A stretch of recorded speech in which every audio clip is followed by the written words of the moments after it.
You heard a little bit of what Liz had to say. Let's see the full uncut version. Hi Liz, welcome to the Festival of Politics. Can you just tell us a little bit about yourself and what you do?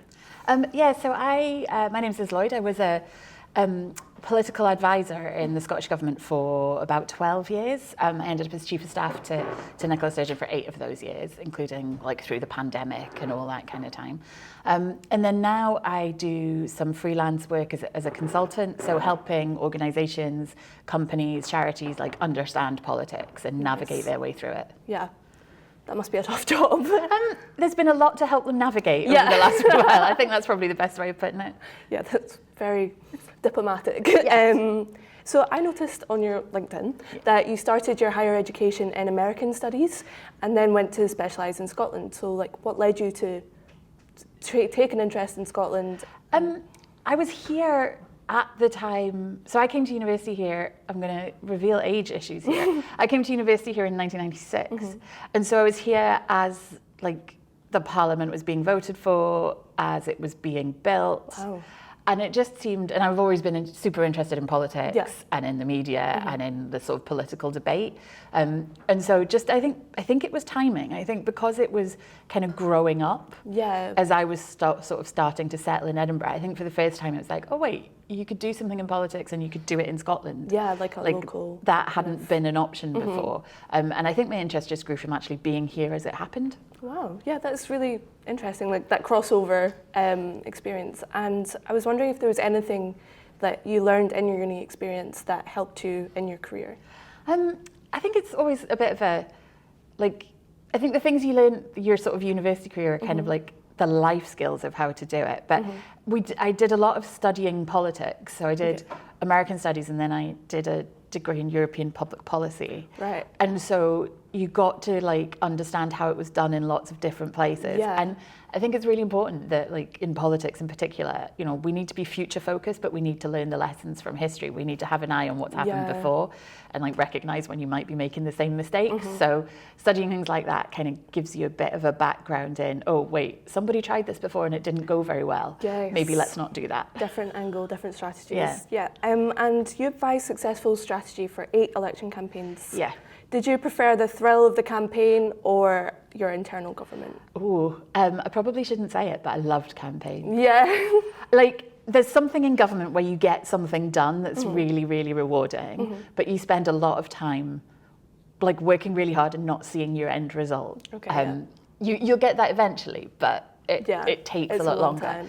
Election campaigns, you kind of have this sort of 6-week mad, action-packed, you have no time to yourself, and it's kind of constantly adrenaline.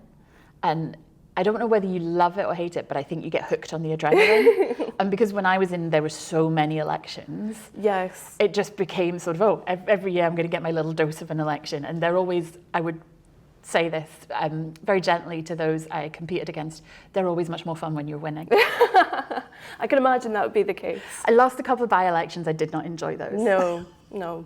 Yeah, it's always that moment of jeopardy when you're just waiting and seeing the result. Yeah, if you're winning, you could just sort of get a little vibe, you get this sense that it's all going your way, and you still have to work incredibly hard to make that happen, and to keep the public with you and to persuade them. But, when you're losing and you're trying to sort of claw your way back, it's just much less fun. Yeah. More of an uphill struggle. Yeah, it's harder work, and that it just matters that bit more. Yeah. Everything that you do, and sometimes you just get on a vibe where if you're in a good space, good things will happen, and if you're in a bad space, bad things continue to happen to you, and sometimes you just can't get out of it. Yeah, like the snowball kind of effect. Yeah, so from the most recent one, so Rishi Sunak launching that UK election in the rain. Yeah. Nothing could go right for them from that moment on, and sometimes you can't predict those things, but you just get lucky. Yep, and so you advised various MSPs before Nicola Sturgeon for the longest period in government. As a communications expert, did you notice the different perceptions between the various MSPs that you advised? Definitely. You notice different things. So you notice every politician has their own approach to how they do their communications and their own things that they are nervous about or things that they don't like. So I'll maybe not name all the names here because some of them are still serving politicians. But you have some that you sort of have to bully to go and do an interview because actually inside they are quite shy or they don't enjoy them. And there's a lot of people that don't enjoy media interviews despite the fact they're politicians. And then you have some who would like grab a camera any time of day and have something to say, but they perhaps don't always say the things you'd want them to say. Yeah, it's a lot of managing personalities. Yeah, so there's a lot of different styles. I liked the politicians who kind of wanted to speak when they had something to say and knew not to speak when they didn't. Yeah. And who actually thought about what they were going to say, about what words they were going to use, how they were going to put their language together to communicate to the public at home what they're doing. Yeah, I think some people just they just go out without thinking about it, run the words, and then you sort of think, well, actually, if you'd phrased it this way, you'd have had more of an impact, or maybe people don't understand. I think there's a big challenge particularly with people in government, to not use jargon. Yes, it's so important, especially when like the perception of politics is so kind of low just now, and then when they don't communicate or they communicate in like, because often they're lawyers, right? Like they come from legal fields. There's a lot of, I used to have to say to people like, please speak human. Like that's your job, speak in human.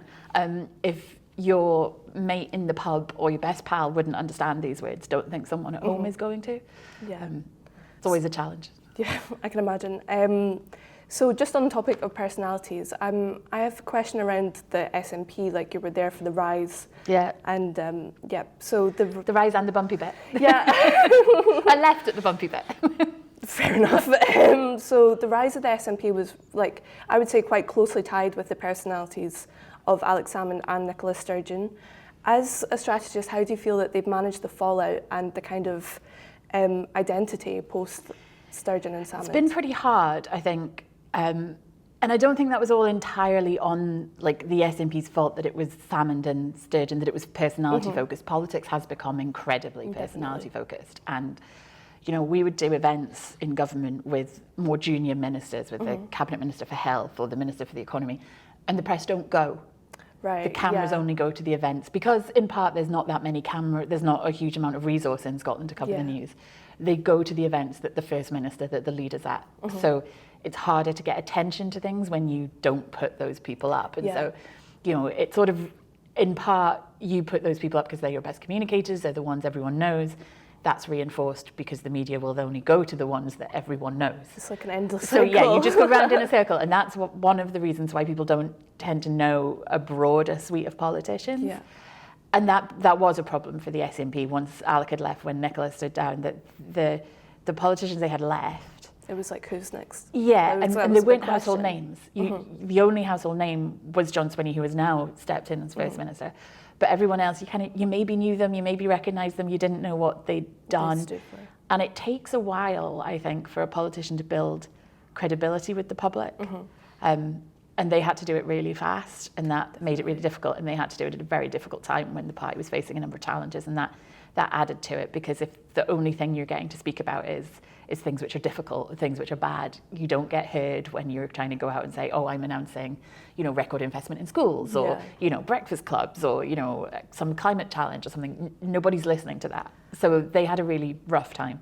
And how do you think the SNP's been in government for a while? Like, how do you think that's affected it as well? Yeah, I think that's definitely showing that the party's been in government for a long time. In part, that again comes to like having a next generation. I think it's really hard to bring up a next generation of politicians when they are in government at the same time. So that next generation doesn't have to go and learn how to do it the hard way. Right, yeah, it doesn't have the space. But also, like, so they don't have the space to think about what do they stand for, because they're straight into decisions about, you know, the health service, cancer care, things like that. So they're immediately hit with the responsibilities of government before they've had time to think about who they are as politicians and what they really stand for, what their approach is. I think, you know, the fact that the SNP's been in for a long time, that was quite a challenge, I think, when Nicola Sturgeon went. I think that's not so much of a challenge now, because they're now being compared to a Labour government that's very new. but seems to be facing the same challenges. So it's I just think like the an idea overall that it's, problem. so it's an overall problem with politics that people have now, I think. So, talking of taking up big space, Nicola Sturgeon is out with her new book, and in her promotion of the book, she seems to be a lot more free, and kind of that comes with being out of office, I guess. Yeah. But also, how would you say that she's like changed over the years? And I think the book and everything that's happening around the promotion of the book and the stories that she's telling, I think it's someone who, like I was just saying about those younger politicians, that they have to make big decisions before they really know who they are. Yeah. And I think she found herself in a position of being so committed to politics and so involved in politics and achieving success at quite a young age that this discovery of who she was as a person, it didn't really get to happen. I read that, yeah. Yeah. She was saying that she doesn't have an identity outside of politics. And I kind of, having been around her through that time, in the nicest possible way, I sort of agree with that, that she was just absorbed, utterly consumed by the politics. And I think the pandemic in particular was like such an intense period, but I think that's also when she maybe started to realise that there was life outside and that once everybody was allowed to go outside, maybe she'd like to try some of it and just kind of experience a sort of a world beyond politics for a while. And I also think like the pandemic, I was there at the time, you had to take so many decisions that by the time it got to the end, you just thought, I don't want to take another decision ever again. Let me out. So fair. I can imagine like that would be, so stressful. So I think there was a big like sort of realization that, oh, maybe there's life beyond this, and then that's taken a little time to play out and to actually get to the point where, she can live that life.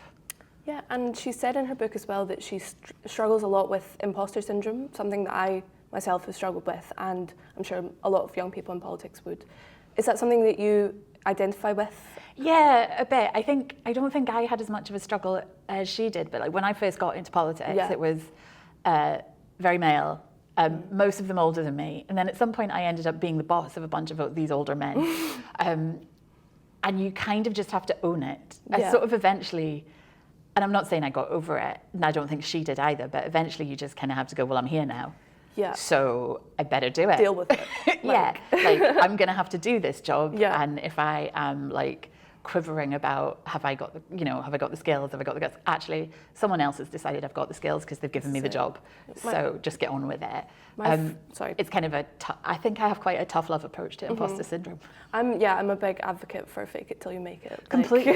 Yeah, utterly 100%. And my friend once said to me when I was applying for this, actually, she was like, why not you?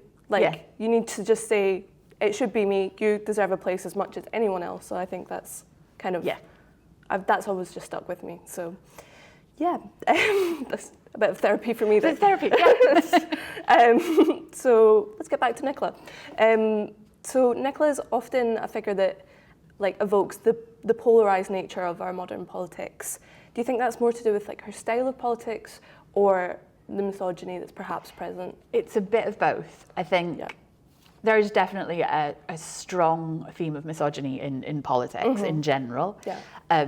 That exists in Scottish politics as much as it does anywhere else. I think when you then take some big bold decisions, or you have a strong presence, or and you're a woman, that comes back at you even sort of double. Yeah. You get that more.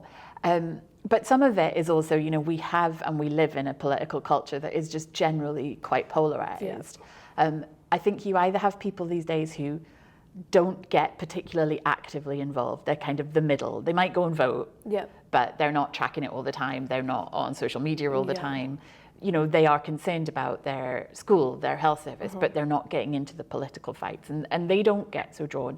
But then you have the edges, and the edges tends to be what sells newspapers, what people click on the internet, and that's where having a really strong opinion on someone can get you attention, and we all get driven by these algorithms to be more extreme. And I think it just builds the kind of division into the political system. And it's just so much more amplified. Yeah, and because of that focus on individuals, it then becomes about a person, not a policy. Yeah, that must be so difficult to just be so identifiable and so present. Yeah, I think you kind of have to disconnect the if you are that person, if you are somebody getting that kind of polarization, you sort of have to find a way to disconnect your actual self from this figure that you are when you put on your First Minister outfit and go on the television. You know, you kind of have to learn to sort of split your personality a little bit, I think, to protect yourself from to survive. Yeah, from all the attacks. And that, I think, that doesn't matter whether you're a man or a woman in politics. You kind of have to differentiate your private, personal you from this you that people have made up in their heads. Tricky. So there's been a little controversy around your appointment to the board of the Edinburgh, in the papers. So the board of the International Book Festival, and the Scottish Government's funding of the festival, and Nicola Sturgeon headlining. So people have drawn their own conclusions, but the Scottish Government only had to fund the event because one of the main sponsors pulled out because of climate concerns, or concerns of climate activists. Being an advocate for net zero and climate policies, how do you feel about that? I think it was a difficult situation that the book festival found itself in, and I wasn't on the board at the time of these decisions. So I think it is a very difficult position because you're a pro-climate action organisation and you have sponsors who are on a journey to like decarbonising their portfolio.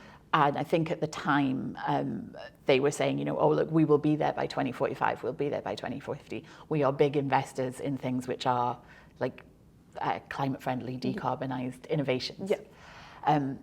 But you also then have a degree of activism, which is it's all or nothing. Right. So that kind of fringe aspect that we were just talking about. Yeah, I mean, I understand particularly climate activists. I don't think it's necessarily fringe on climate activism to be all or nothing. You know, we need some of those who are, look, it absolutely has to be all because the issue is really so pressing and so serious. But I think if we just take the extreme positions, it can be hard to take people with us and take that journey. And we have to, I think, get in a position of saying to like companies who are on a journey or organizations who are aware of their responsibilities and on a journey, like, it's good that you're doing this much. Can you do more? And can you do more quickly rather than, all right, you've got a tiny percentage of your investments in oil. That's not good enough.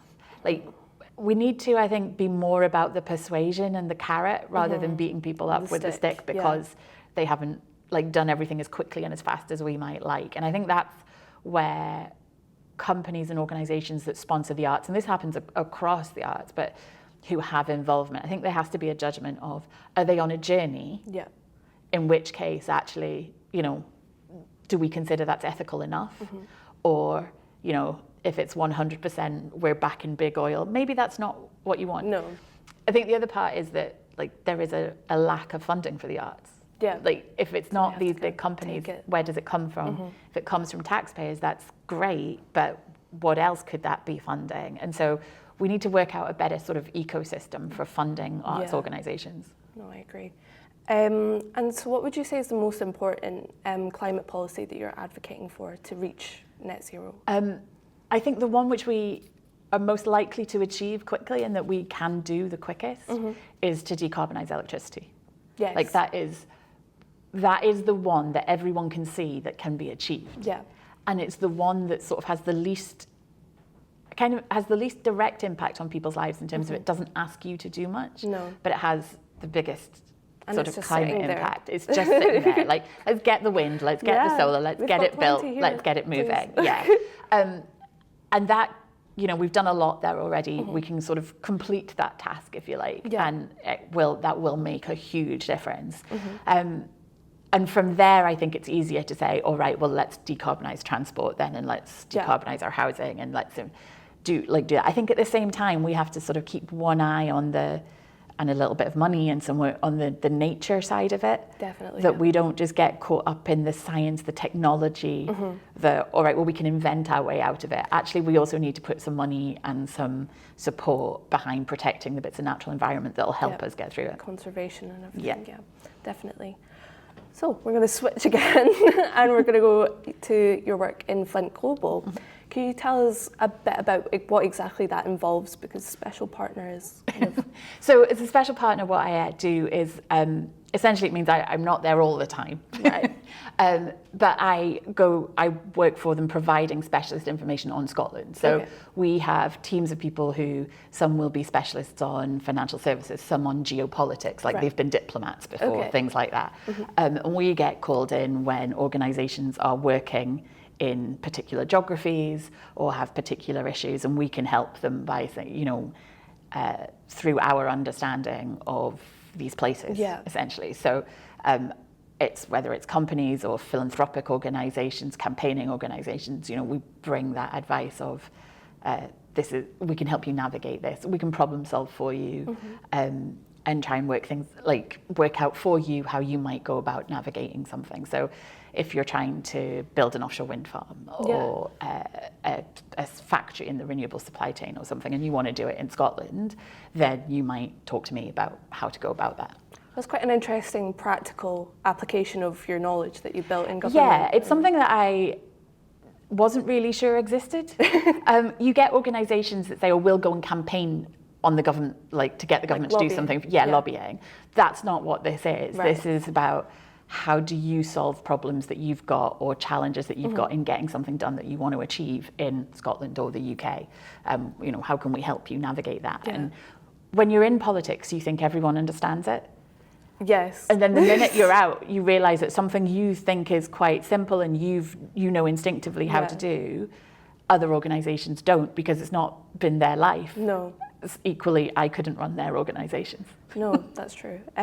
So in a more globalised world led by these massive multinational corporations and blocks of power, what do you think makes Scotland stand out to these companies? I think there's something about, I think Scotland does stand out, actually.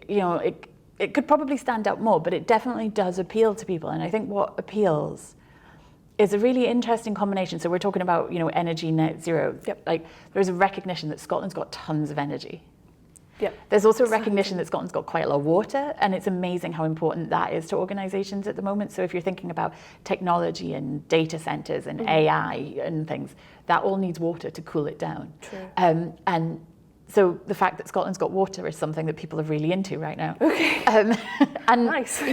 Maybe this hot summer isn't really helping us, but then I think there's something about people, about education, and I've spoken to organisations when I was in government and out who are like, oh, we're trying to decide where to set up somewhere in Europe, can't decide where to go. And a lot of them come to Scotland because they think the quality of life for their staff will be really good here. Wow, that's it is interesting how much the ability to be in an Edinburgh or a Glasgow, but then be at the beach or in the hills in half an hour is something that actually really appeals to people, and a lot of people who've left London and come to Scotland for that reason. So I think we've got to have that mix of clever people, good work, the right environment, and then just being proud of what we've got makes people want to come and live here. Definitely. And so looking forward to the future, what's your biggest concern in the field of Scottish politics, and then what's something that's giving you hope? So my concern, I think, is that I think it's a concern that a lot of people have, is that as politics is fragmenting, we're seeing the rise of more extremes, and we tend to talk about that just in terms of the right and sort of reform, and the Reform Party's not had a foothold in Scotland, but it looks like it's going to get one, and what does that mean? It's a party that's not just of the right, it's a party that currently is actually opposed to the Scottish Parliament's existence, but yet is going to stand for it. So that's a concern, and whether that shifts our political direction. But I think you also have to have a bit of concern about a rise of more extreme views to the left as well, in that that people are losing the ability to find a way to talk across the political divides and have that discussion. And I think what we're likely to get at the next election is quite a fractured parliament, where instead of having one big party like the SNP, or two like the SNP and Labour, we're going to have 5 who are going to have to find a way to work together and not talk to each other. So they're going to have to find a way to talk to each other to get anything done after the next election, I think. And I think Reform being in there makes that challenge, because I don't think it will be in their interest to actually try and get anything done. They'll want to show it not. And the bit that makes me hopeful, one of the things that makes me hopeful is the number of people who are actually concerned about that sort of division and that divide. Interesting. I think, and this is not just to big you up, but I think I still see so much enthusiasm from younger people in our politics and a commitment that actually, I love it when younger people look at the politics that we have now and basically go, what are you lot on? Like, you're messing it up. Yeah. Why are you behaving like this? Because actually, we need that mirror held up to us. Yeah. And I increasingly think for the next sort of big step in Scotland's future, it's going to be a generational one. Like, those of us that are in the sort of field at the moment, there's going to be a bit of time where we're out the way. And I think that's whenever the next big change is going to come in Scottish politics, whatever that is. Excited to see what everybody does with it. Wait and see. All right, thank you so much for your Pleasure. time.